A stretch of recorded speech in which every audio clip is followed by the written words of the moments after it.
Greetings, I'm Barrett and welcome to Meet Me at the Table. Today we're going to continue our playthrough of Forbidden Fortress. We're moving into the town phase. We just finished our second mission, Exploration, where we were hired by a local warlord to go check out a modest castle. We found all the different entrances and exits to that place, so we completely explored it and we're returning to town. We were victorious. Each of our heroes gained a set amount of experience point and gold.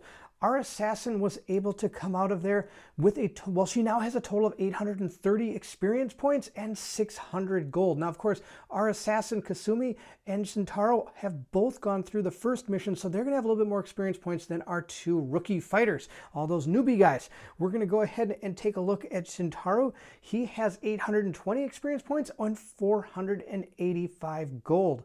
Now, if we move into our samurai warrior, who does not have a name, I'm still looking for one. Please let me know in the comments below. Of course, this video was shot back to back with the first one, so I haven't had a chance to look at those either. So please leave comments either in this video or the previous video on who you think we should name our samurai. Also, of course, our sorceress needs a name as well. So our samurai warrior came out of there with 130 experience points and 400 gold. Now, he also has 2 dark stones.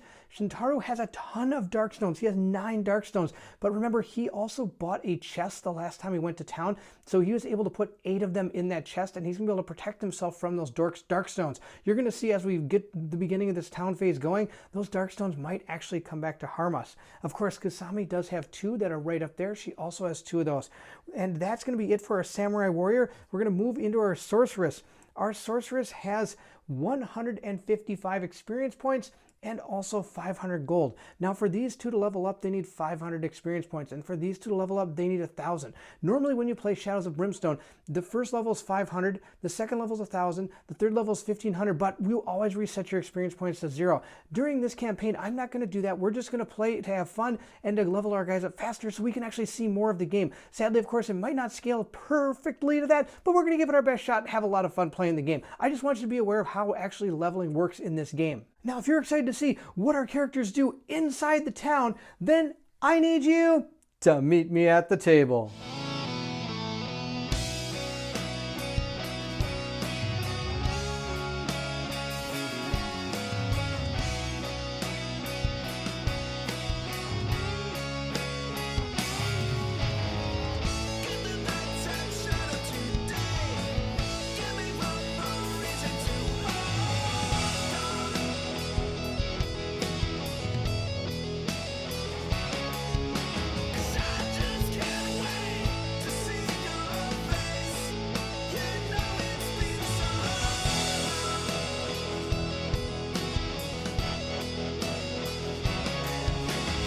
Before we go to town, there's a couple things you have to do after you complete the adventure. First off, before I do that, I want to mention that Colin is actually trusting me with this town phase right now. So it's just going to be me. Colin is going to join us again on the 3rd mission when we go to seal the gate. But we're going to go ahead and level up our guys, or not level them up, but we're going to get some equipment and some awesome stuff for them. But before we do that, the first thing we have to do is fully recover our KO'd characters, which we don't have. Then we fully heal our sanity and our health. We remove all status effects, which we didn't have. And we also resolve any rewards, which we did at the end of the first video. Now, the next thing we have to do is roll for corruption for dark stones. Then we reset our hero's ability tokens, if there are any. We're going to reset our hero to 1 grit for traveling to town. So we're going to go ahead first and roll for our corruption. So when you take a corruption hit, you do roll against your willpower. If you fail the willpower, you do get a corruption point. Each character has a certain amount of corruption points that they can hold.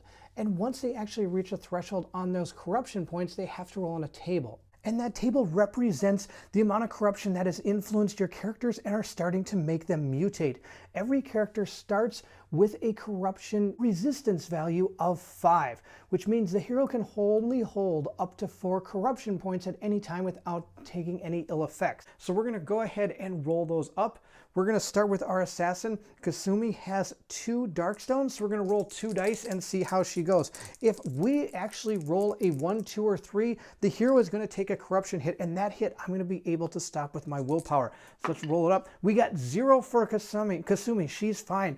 We're going to go then over to our monk. He has 1. Remember all these dark stones up here? None of them are actually in his possession. So we're going to only roll 1 die.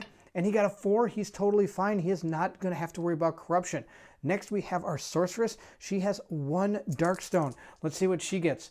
She rolls it up and she gets a 2. So she is going to have to survive a corruption hit. And she has a willpower of 4. So we're going to roll that up, and she didn't get that, so she is going to take 1 corruption hit, and we're going to write that on her character card. We do have tokens for corruption, but I only use them when I'm actually inside the dungeons. Otherwise, I just write everything on some character sheets that I have. And they look like this. You can print these off on Board Game Geek. There's a person over there that has created them. I'm sorry, I do not remember who it is, but he did a fantastic, he or she, I apologize, did a fantastic job. So this is where I keep track of everything outside of the dungeon, but when I'm in the dungeon, I do use all the tokens for the characters.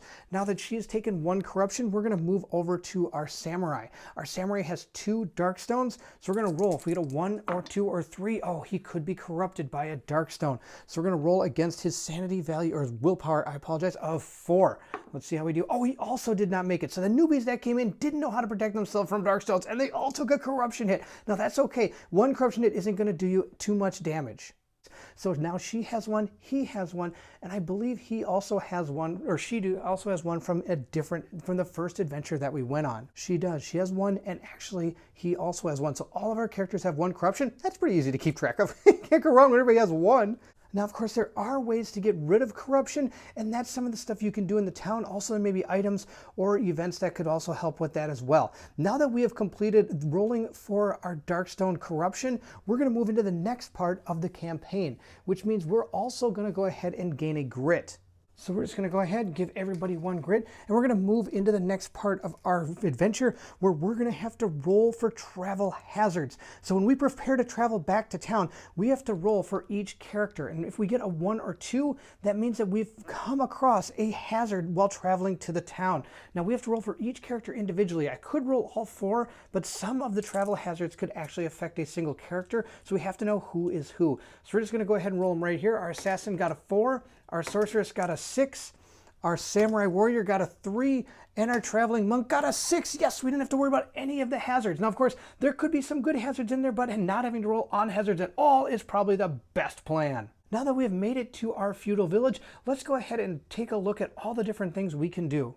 The first thing we're going to do when entering the town is we're going to go ahead and take our token and put it down right here on days since last event. So this is our first day, so we haven't had any events yet. Now we're going to go ahead and decide where we want to stay. We could just stay at the inn, or we could stay at the campsite. Now, of course, the campsite is free to stay at, but you have to roll on a table. I'm not a big fan of rolling on tables, especially most of them are bad. I think it's okay if our characters all just pay $10 to stay right here. After all, they just went on a big adventure and they've got plenty of money to burn. So we're going to go ahead, each character is going to go ahead and spend $10 to stay at the inn. What we're going to do is I'm actually going to have Sentaru pass over 4 Darkstones over to our Samurai Warrior. He now has 6. He's going to be going into the guardhouse. Also, we're going to give a little bit of money to our Sorceress because I want her to be able to pick up something that she doesn't have the money for. We have a total of approximately 2,000 right now, or give or take about 100, so I'm not too worried. I'm going to send her over to the village market. And then the assassin is going to come with us to the guardhouse, and I'm going to have our monk go over to the shrine. That's going to be my plan. Now that we've picked out where we're going to go, we have to roll on our town events in each of these locations to see what happens to our characters. First, we're going to go ahead and do our village market. Let's see what happened to our sorceress. She got a 9. It said market prices down.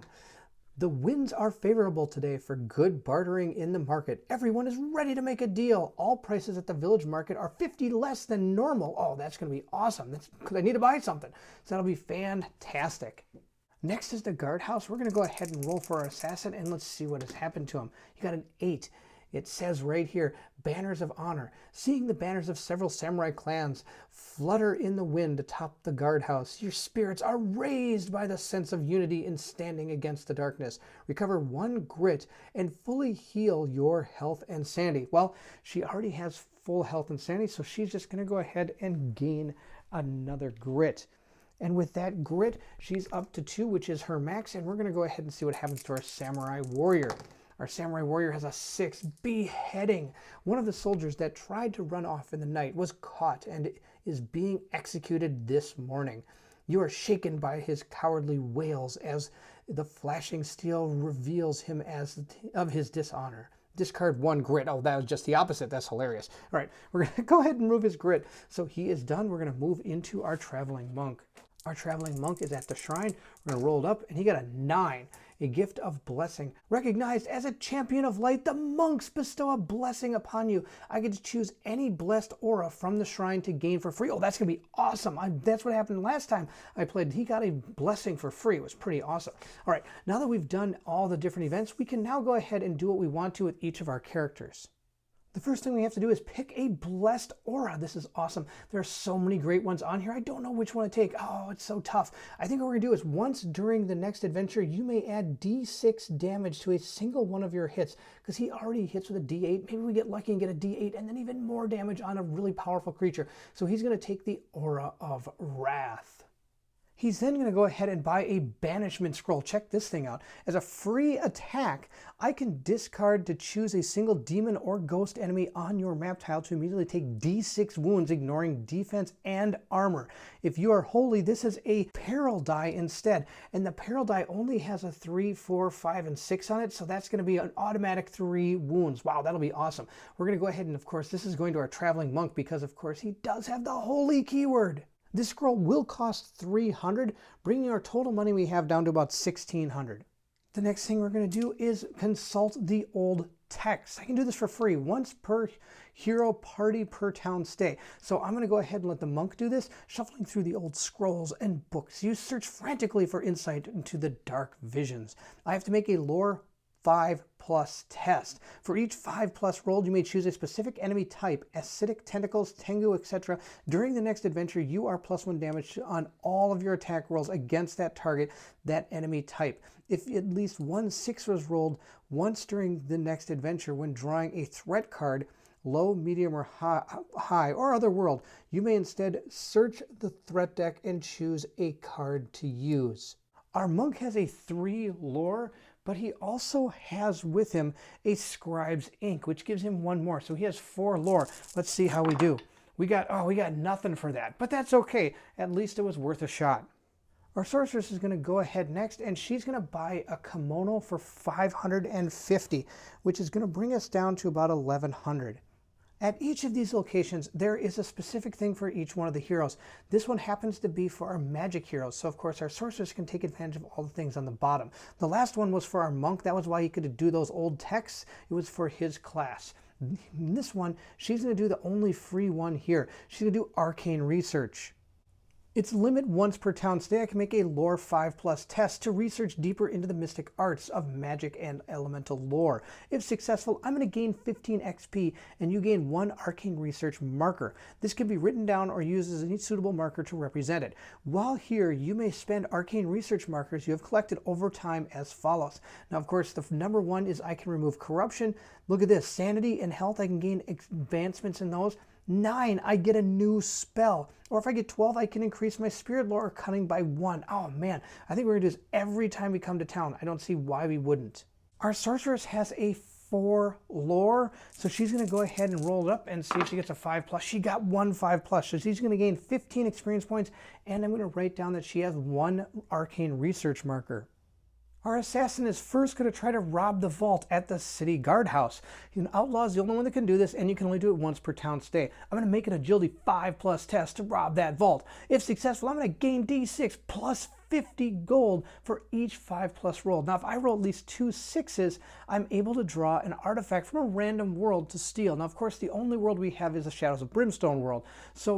But for each 1 rolled, I'm going to take a D6 hits during the sword fight that ensues.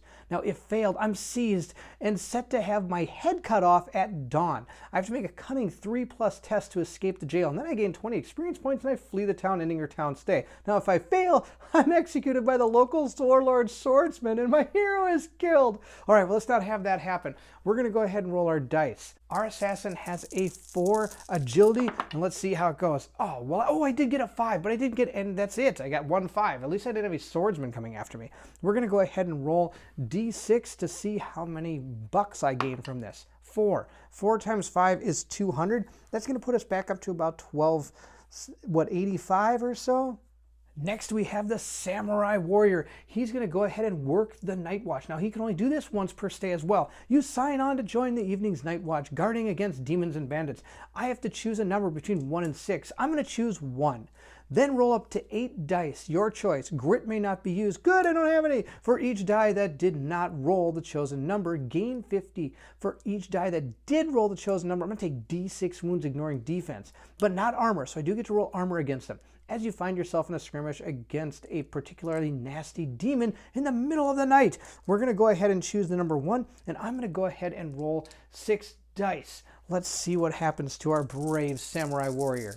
We don't want to see any ones for our samurai. Yes, there we go. Check it out. We got no ones. Oh, yeah. So we're going to get 1, 2, 300 more gold. That's amazing. So we're up to 1585.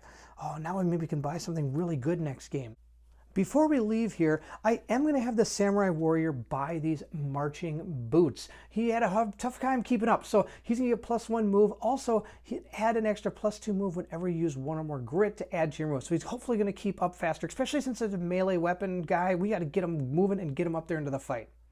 Now that we have finished up, we're going to go into our town events. The feudal villages are already a dangerous place to visit, but those that lay within the shadow of the mountain and its war-torn surroundings can be downright deadly. At the start of the town's stay, heroes must place the darkness marker in day 1 spot of the town event track. We already did all that. At the end of the day, which is now, the hero's posse must roll a single D6. If the roll is higher than the current position of the darkness marker, then the day ends without incident, and the heroes may carry on to the next day. I moved the darkness marker up on the track by 1 spot. If the roll is less than or equal to the current position of the darkness, then you have to roll on the town event chart, which is going to be absolutely terrible. And then we're going to move our dark marker back down to day 1. So let's go ahead and roll and see what we get. We got a 6, so nothing happened. We're just going to move our track marker up to day 2. Our team is going to all stay at the inn this night, so we're going to spend another 40 gold, which is totally fine. We're down to 1435 for our group. Now I have to decide again what we want to do for this turn. Otherwise, we could all leave town right now if we want and go for the next adventure. At this point, I think I'm going to go ahead and have the monk and our sorceress. They're going to go ahead and leave town. They're good. They got what they want to. But our samurai warrior and Kasumi are going to go spend a day with the swordsman. That's going to be our plan. So we're going to go ahead and hang out up here where we can buy some weapons, horses, and some darkstone. We can't buy darkstone, sorry. We can forge our darkstone. So we're going to go ahead and see what happens inside the swordsmith's hut. Our assassin is going to go ahead and roll first on our location event and see what she gets. She got a 9. It says forging sale. Yes. Oh no, there was a sale I think for our sorceress and I might have forgot about it. It says business is slow since the creatures attacked the other night. All purchase prices are reduced by 50, less than normal to a minimum of 10. It cancels out cost increase. So if we had cost increase, this would just cancel it all out. Now, of course, with my luck, our samurai warrior is going to roll cost increase. Let's see how this goes. Our samurai warrior cost 8. No event. It says makes you feel alive. No event. Awesome. All right, let's go ahead and buy our stuff. What we're going to buy from here is our assassin is going to go ahead and buy this helmet, giving him +2 health. And our samurai is going to go ahead and buy a katana for 800, which is going to give me +1 combat, just like his original warrior katana. But this one, if equipped two-handed, gains +1 initiative. And that will help, especially if we fight any more of those undead warriors. He would be at 1 initiative higher, so he would always be going at least before them. We completed another day out in the town. We're going to go back to the inn, pay 20 bucks to go ahead and stay here. We're going to roll our die and see if we get a event here. We got a 2. Oh, that means we're going to have an event. So we're going to go ahead and roll on that table. We're going to see what happens to our brave adventurers. Nothing on this table is any good. 9, intense dread. A dark cloud on the horizon makes your soul sink as you see nearby villages in the distance set ablaze and the shadow of a dragon in the sky. Each hero must make a cunning 6 test. If successful, gain 10 XP. If failed, take D6 +3 sanity damage, ignoring willpower. If no hero passes this test, also add Growing Dread card to the stack at the start of the next adventure. Oh my gosh, that's brutal. Our assassin has a cunning of 3. Let's see how it goes. Wow, that is a super miss. A super miss. So that means he's going to take D6 +3 sanity damage, ignoring willpower. Oh, this is horrible. All right, I'm going to take 6 sanity damage before we even made it into our next mission. Now, of course, we have to do our samurai warrior. He has a cunning of 3 as well, and he passed it. Oh, thank goodness. He got 10 experience points, and we don't have to worry about that growing dread card hitting the pile. The only thing that happened, of course, our assassin has taken 6 sanity damage. Having to take 6 sanity damage, and our marker is going to go back down to 1. I don't think I'm sticking around this town anymore. These guys are both out of here. They're taking off from this town. We are done. Our town phase is over. We're going to move into our next adventure. And our next adventure is going to be the Seal the Void Gate. Remember that Void Gate that we saw in the last mission? I'm going to go ahead and pretend that's the one. We're going to try to go in and seal it. Of course, this fortress has changed since the last time we're there, but that's okay. We're going to try to find an occult book that has been dropped by the previous mission, and then we're going to try to use that book to seal the gate, all the while trying to holding off the darkness and trying to destroy all the enemies that are going to be gaining power against us. I hope you enjoyed this playthrough. We're able to get through the town phase. We got some new equipment and some new stuff. What do you think of what I got? Do you think it was okay? Not okay? Could have gone for something else? I don't know. I'm not an expert at Shadows of Brimstone. All I know is a ton of fun, and I'm having a great time. Colin is going to be joining me again for the next mission, Seal the Void Gate, so please stick around for that. If you enjoyed this video, don't forget to like, subscribe, and hit that bell symbol so you know when the next video comes out. We'll be sealing the gate. How many times can I say that at the end? Also, please don't forget to leave anything in the comments below. I would love to hear from everyone. And if you're excited to see if our brave heroes can, well, you got it, seal the gate, then I need you to meet me at the table.